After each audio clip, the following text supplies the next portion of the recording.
Listen, that guy you see, I've been with him. That time you saw us, we're only 8 years. Now we are still going stronger. We are 10 years now together. We are still together.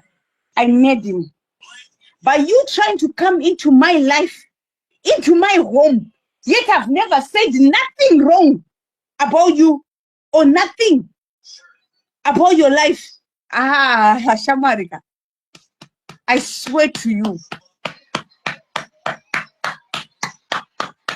Machembera angu akarega kukupanisha.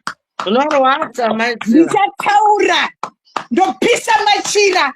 Zvakwana maidzira, zvakwana. Whatever your name you call yourself, I swear on you. Amaidziva, zvakwana. I swear on you.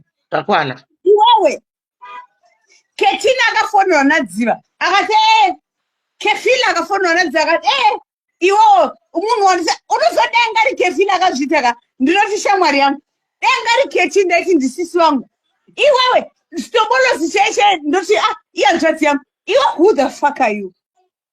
I swear Nubu Mwari achakupanisha. No, don't do that, please, my sister. Mwari achakuranga chete.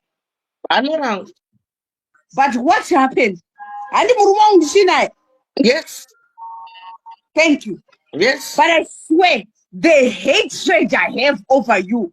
Iwewe usakanganwe maidziva. Mwana wangu Jaden wandinoda kudaisuka ndinomusacrifice just to make sure that you no, shut will up. not have peace. Iwe, can you revoke your words? Stop. Don't bring Jaden in your shit, please.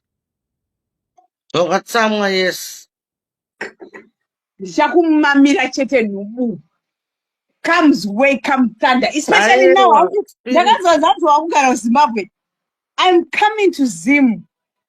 Ndoda kukuratidza pane vanhu vanga vasina kukuudza vandakauraya nevandakaroya iwo handimbofana ndakambokuuraya ndine dhiri rako Nubu.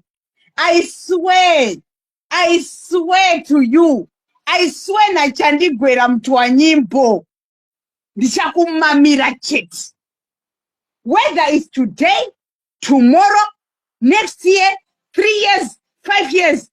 One day you see my wrath. I swear to you, Nubu. Even murume wangu akandidzokerana neni takaita sei tikudanana ndichine chigumbu newe chete ndakatoregera murume wangu but I will never forgive you. I will deal with you, Nubu. I swear. Kana ndakatokutarisa namene first yako amene chonge mnazvaora uri chonge mnanopenga amene zvaunongoita so. That's nothing comparing to what I want to do to you. As long as inini ndine manju zangu, uchationa. It's one day. Uchandiona Nubu.